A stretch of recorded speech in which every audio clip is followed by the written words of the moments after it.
Hello friends, welcome to my channel. This is CA Rakhi Agarwal. आज का हमारा टॉपिक है चेंज इन बजट 2024, जो कि 23 जुलाई 2024 को आया इन द न्यू टैक्स रिजीम।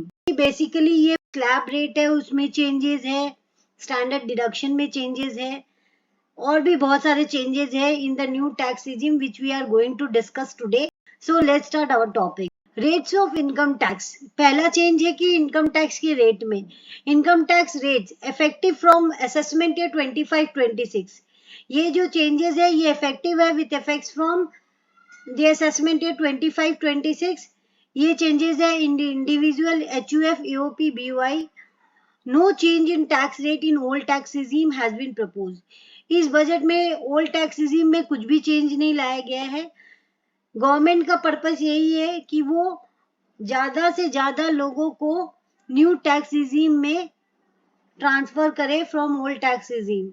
इसीलिए ज्यादा changes in new tax regime में ही लाया गया है, because the purpose of the government is to more benefits in the new tax regime, then only people will adopt the new tax regime. So the purpose of the government is to transfer the taxpayers from old tax regime to the new tax regime. That's why they are giving more benefits in the new tax regime. However, in the new tax regime under section 115 BAC, there have been proposal for change in slab. New tax regime में जो existing slab rate था, ये existing slab rate है for the assessment year 24-25। ये क्या slab rate था कि up to 3 lakh नील, 3 लाख से 6 लाख तक 5% लगता था, 6 to 9 लाख पे 10%, 9 से 12 लाख पे 15%, 12 से 15 लाख पे 20%, अबव 15 लाख पे 30%। इस स्लैब को चेंज कर दिया गया है in the new budget assessment year 25-26 में। क्या चेंजेस है? अप टू 3 लाख नील, 3 लाख से 7 लाख पर, वहां पे 6 लाख था, यहाँ पे 7 लाख कर दिया गया है। 3 लाख से 7 लाख तक 5%, 7 लाख से 10 लाख तक 10%, 10 लाख से 12 लाख तक इनकम अगर आपकी है तो 15% टैक्स दीजिए, और 12 से 15 लाख का अगर आपका इनकम है तो 20% टैक्स दीजिए, और 15 लाख से ज्यादा है तो 30% टैक्स दीजिए। तो यहाँ पे एक गवर्नमेंट का मिस्टेक भी हुआ इसमें रिबेट के केस में।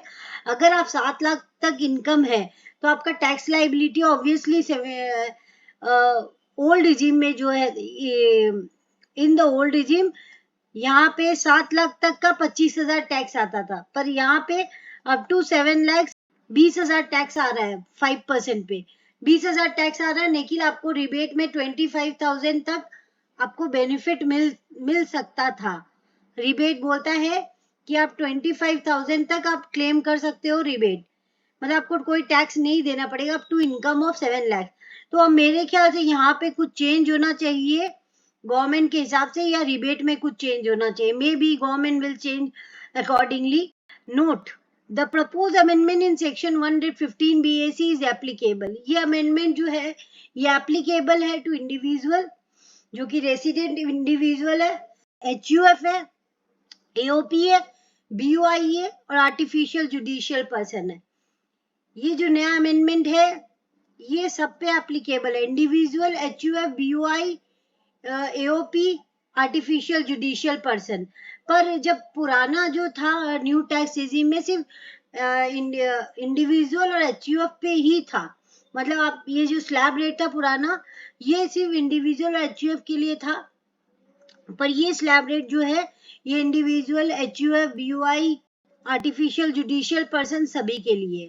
लाइक ओल्ड रिजीम, यहाँ पे न्यू टैक्स रिजीम में जो इंडिविजुअल के लिए बिलो 60 इयर्स एज है, जिनका अबव 60 इयर्स है, जैसे कि senior citizen, super senior citizen, उनके लिए कोई सेपरेट स्लैब रेट नहीं है। उनके लिए भी यही स्लैब रेट है जो कि citizen of India below 60 years है, और जो सीनियर सिटीजन है उनके लिए भी यही है, सुपर सीनियर सिटीजन के लिए भी वही है। जैसे कि ओल्ड टैक्स रिजीम में अलग अलग है स्लैब रेट, सीनियर सिटीजन के लिए अलग है, सुपर सीनियर सिटीजन के लिए अलग है, और जो 60 इयर्स बिलो एज के हैं उनके लिए अलग है। तो न्यू टैक्स रिजीम में कोई सेपरेट स्लैब रेट नहीं है, यही रेट है सभी के लिए, सीनियर सिटीजन के लिए भी, सुपर सीनियर सिटीजन के लिए भी, और बिलो 60 इयर्स ऑफ एज है उनके लिए भी। तो like old tax regime, senior citizen, super senior citizen are not subject to separate slab rate. The individual and HUF can opt in and opt out in the new tax regime for every previous year by having, जिन individuals और HUF का income business income नहीं है वो old regime में और old regime से new regime में आ भी सकते हैं, जा भी सकते हैं, उनको कोई सेपरेट फॉर्म फाइल करने का दरकार नहीं है। हर साल वो अपना रिजीम को चेंज कर सकते हैं। इंडिविजुअल और HUF can opt for new tax old tax regime, जो भी वो रिजीम चाहते हैं वो ऑप्ट कर सकते हैं, जिनका income other than business income है। उनका कोई बिजनेस इनकम नहीं है, उनका इनकम फ्रॉम हाउस प्रॉपर्टी होगा, कैपिटल गेन होगा, इनकम फ्रॉम अदर सोर्सेज होगा, इनकम फ्रॉम सैलरी, किसी से भी होगा, लेकिन बिजनेस इनकम नहीं होगा। वो ऑप्ट इन और ऑप्ट आउट कर सकते हैं न्यू टैक्स रिजीम से ओल्ड टैक्स रिजीम में, और ओल्ड टैक्स रिजीम से न्यू हर साल सब्सिक्वेंट ईयर में वो, लेकिन मिड ऑफ द ईयर में वो चेंज नहीं कर सकते। वही बोला है, the individual and HUF can opt in and opt out in the new tax regime for every previous year by having no business income.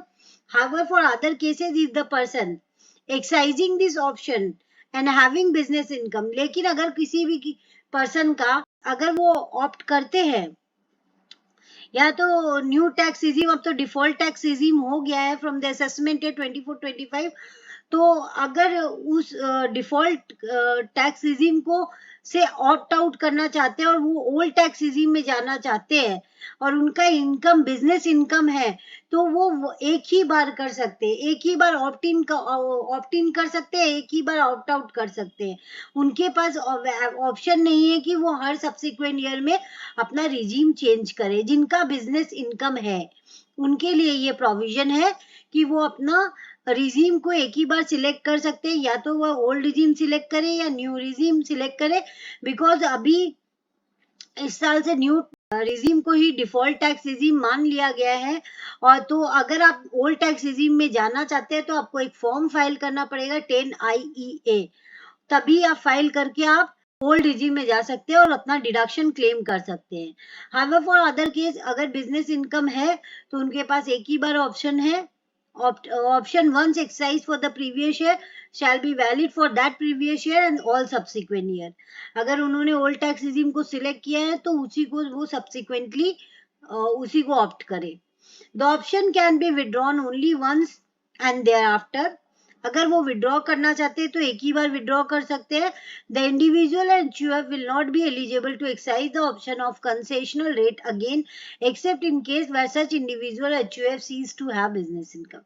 कहने का मतलब अगर इंडिविजुअल HUF बिजनेस इनकम है उनका, तब वो उनके पास ऑप्शन नहीं है, वो एक ही बार अवेल कर सकते, एक ही बार विड्रॉ कर सकते। और अगर उनका अदर देन बिजनेस इनकम है तो वो हर सब्सिक्वेंट ईयर में अपना रिजीम को चेंज कर सकते हैं। न्यू रिजीम में जाना चाहे तो न्यू रिजीम, ओल्ड रिजीम में जाना चाहे तो ओल्ड रिजीम, उनके पास ऑप्शन है। नाउ डिडक्शन क्या मिलेगा अभी न्यू टैक्स रिजीम में, इस बजट 2024 में क्या चेंजेस लाए गए, गवर्नमेंट ने क्या डिडक्शन दिया है न्यू टैक्स रिजीम में to promote new tax regime. Government ने बोला है कि standard deduction in new tax regime for the salaried employee, उनको 50,000 का पहले डिडक्शन मिलता था, न्यू टैक्स रिजीम में ही मिलता था, और ओल्ड टैक्स रिजीम में भी 50,000 ही है। लेकिन ये चेंज सिर्फ न्यू टैक्स रिजीम में लाया गया है कि 50,000 के स्टैंडर्ड डिडक्शन को इंक्रीज करके 75,000 कर दिया गया है, और टू द सैलरीड एम्प्लॉय को ही ये स्टैंडर्ड डिडक्शन मिलेगा। नेक्स्ट चेंजेस बजट 2024 में, फैमिली पेंशनर, अगर deduction under family pension has been increase from 15,000 to 25,000, family pension को भी इंक्रीज कर दिया गया है, गवर्नमेंट ने इंक्रीज किया है 15,000 से 25,000। जो भी इंडिविजुअल है जिनका इनकम पेंशन से आता है उनको भी डिडक्शन क्लेम कर सकते हैं। उनका जो लिमिट है उसका लिमिट को इंक्रीज कर दिया गया है फ्रॉम 15,000 टू 25,000। और deduction to the employers contribution to pension scheme as per section 80CC(d)(2). ये 2-3 डिडक्शन ही न्यू टैक्स रिजीम में मिलते हैं। एक तो 80CC(d)(2) का एक डिडक्शन स्टैंडर्ड डिडक्शन मिलता है, एक पेंशन फैमिली पेंशन का डिडक्शन मिलता है। यही सब डिडक्शन मिलते हैं, ज्यादा डिडक्शन न्यू टैक्स रिजीम में है नहीं। Employers contribution to pension scheme as per 80CC(d)(2) has been increased from 10% of the salary to 14%. 10% पहले उनको डिडक्शन मिलता था, अगर एम्प्लॉयर कुछ कंट्रीब्यूट करता था टू पेंशन स्कीम वो डिडक्शन क्लेम कर लेते थे अंडर 80CC(d)(2) में, लेकिन अब वो उसको इंक्रीज करके 14% कर दिया गया है। तो ये भी बेनिफिट दिया है in this budget to the salaried employee, वो भी सैलरीड एम्प्लॉय के लिए ही है। रिबेट मिला है, रिबेट में आप क्लेम कर सकते हो अप टू 7 लाख इनकम। आपका इनकम अगर 7 लाख तक है आप रिबेट क्लेम कर सकते हो 25,000 तक, लेकिन ये रिबेट आपको आपके स्लैब रेट के इनकम पे ही मिलेगी।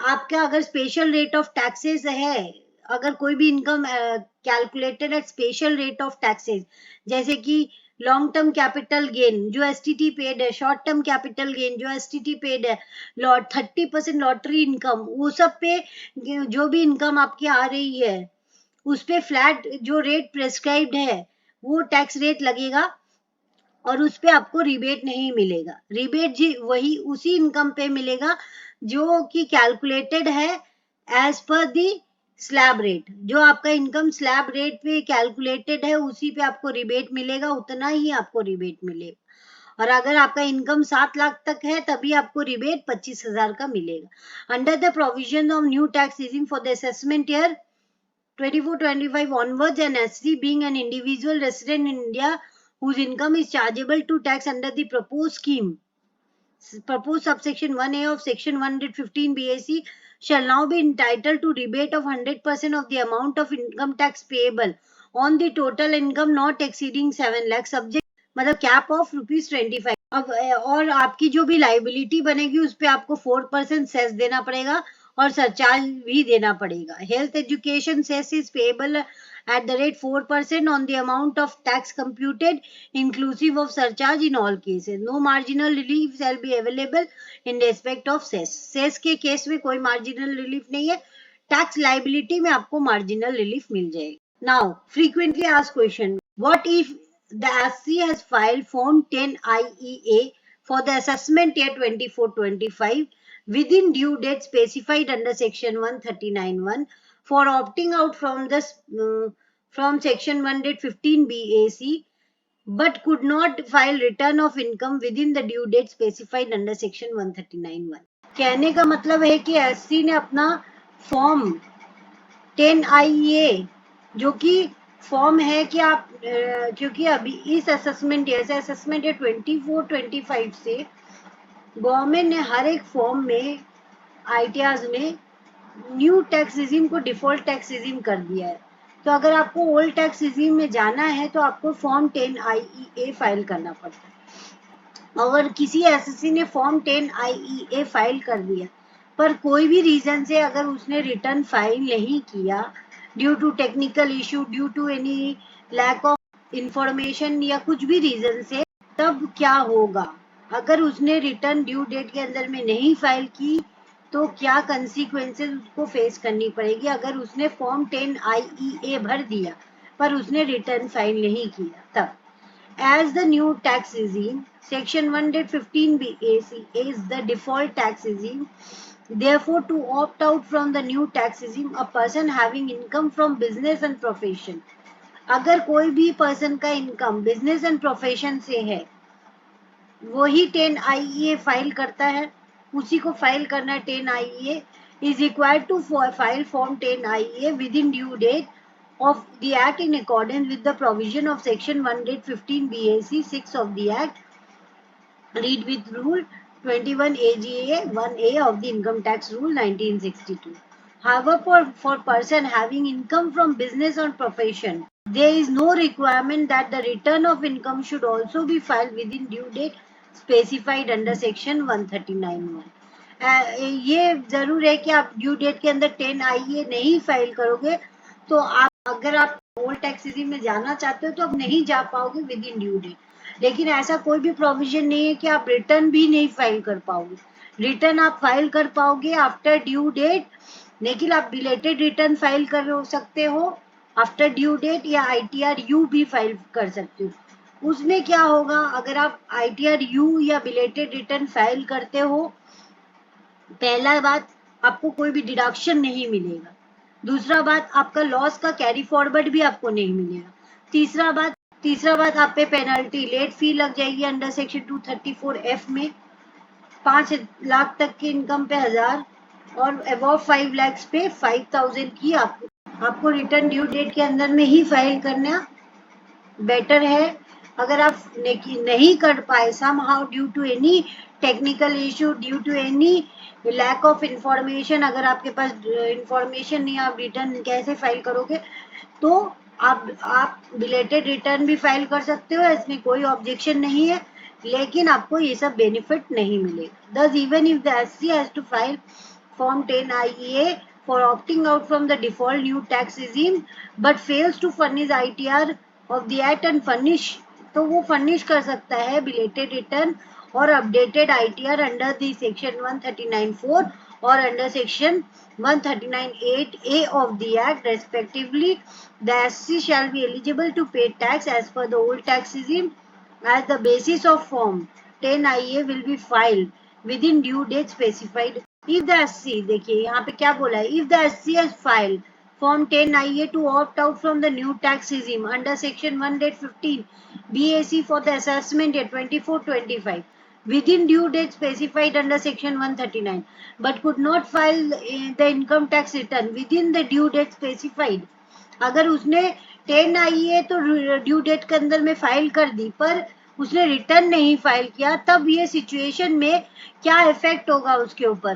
Filing of 10 IE new tax regime से ओल्ड टैक्स रिजीम में ऑप्ट आउट तो कर लिया। This form is used to opt out of the tax regime under section 115 BAC allowing the taxpayer to claim deduction and exemption. उसने कोई purpose से ही 10 IE file किया था कि हमको ओल्ड टैक्स रिजीम में जाना है क्योंकि हमको डिडक्शन एंड एग्जेम्पशन क्लेम करना है, जो कि उसको नहीं मिलेगा अब आफ्टर द ड्यू डेट अगर वो रिटर्न फाइल करता है। Due date for filing the returns specified the due date for filing the returns for individual tax payer generally 31 जुलाई है ऑफ द असेसमेंट ईयर। और इफेक्ट्स ऑफ लेट फाइलिंग, अगर वो late file करता है तो क्या इफेक्ट होगा। If the return is filed after the due date, अगर वो tax payer is generally required to file belated return, उसको बिलेटेड रिटर्न फाइल करना पड़ेगा अंडर सेक्शन 139(4) में, या वो ITR यू भी फाइल कर सकता है अगर वो और ज्यादा डिले करेगा तो। However certain deduction benefit might not be available if the return is filed after the due date. कुछ डिडक्शंस और बेनिफिट्स उसको नहीं मिलेंगे अगर वो रिटर्न ड्यू डेट के बाद फाइल करता। फिर आप पे पेनल्टी भी लगेगी, इंटरेस्ट भी लग जाएगा under section 234A, B and C. Whether an SC will be able to change the option from new tax regime to old tax regime or vice versa by filing a revised return of income under section 139(5) of the Income Tax Act. As per the provisions of section 115 BAC 6 of the Act, an SC who has exercised option by way of filing Form 10 IEA, a person having income from business and profession, such an SC shall not be eligible to change the same for that assessment year. Thus, even if the ITR has not been filed, but the SC has filed Form 10 IEA for opting out from the default tax regime, new tax regime, then also the SC shall have to file return of income as per the old tax regime only because Form 10 IEA has already been furnished by the SC and SC will not be able to file the return of income as per new tax regime. These options cannot be changed by way of filing revised return of income. तो इसमें कहने का मतलब है कि whether an assessee will able to change the option from new tax regime to old tax regime, क्या new tax regime से old tax regime में जो उन्होंने चेंज किया था तो वो कर सकते हैं, और वाइस वर्सा मतलब न्यू टैक्स रिजीम से old tax regime, because new tax regime is the default tax regime, और वो ओल्ड टैक्स रिजीम में जा सकते हैं बाय फाइलिंग फॉर्म 10IA। पर फिर वो रिवाइज रिटर्न फाइल करके ओल्ड टैक्स रिजीम से न्यू टैक्स रिजीम में नहीं आ सकते इन द सेम ईयर। अगर उनका बिजनेस इनकम है तो वो एक ही बार ऑप्ट इन और ऑप्ट आउट कर सकते हैं, और अगर उनका अदर दिन बिजनेस इनकम है तो वो सेम ईयर में अपने रिजीम को चेंज नहीं कर सकते। और फॉर्म 10IA तभी फाइल होता है जब किसी एसएससी का income from business and profession होता है, तभी वो फॉर्म 10IA फॉर्म फाइल करेगा। और ये जो ऑप्ट इन और ऑप्ट आउट का ऑप्शन है वो एसएससी को सिर्फ एक ही बार मिलता है, तो इवन रिवाइज रिटर्न फाइल करके भी वो अपना रिजीम को चेंज नहीं कर सकता। These option can not be change by way of filing revise return of दिन। तो एक ही बार उसको चांस मिलता है कि वो अपने रिजीम को सिलेक्ट करे। Whether rebate under Section 87A of the Act is available to HUF, AOP, BOI filing return as per default new tax regime under Section 115 BAC 1A of the Act. Rebate under Section 87A सिर्फ individual एससीज को जो कि resident in India है उन्हीं को rebate मिलता है। Rebate under section 87A of the Act is not available to HUF, AOP, BOI, किसी को नहीं मिलता। रिबेट का बेनिफिट सिर्फ रेसिडेंट इंडिविजुअल्स को मिलता है। रिबेट का बेनिफिट ना तो एचयूएफ को मिलता है, ना एओपी, ना बीओआई, किसी को नहीं मिलता। आर्टिफिशियल जुडिशियल पर्सन को भी नहीं मिलता। Thanking you for watching my video. If you like please share subscribe my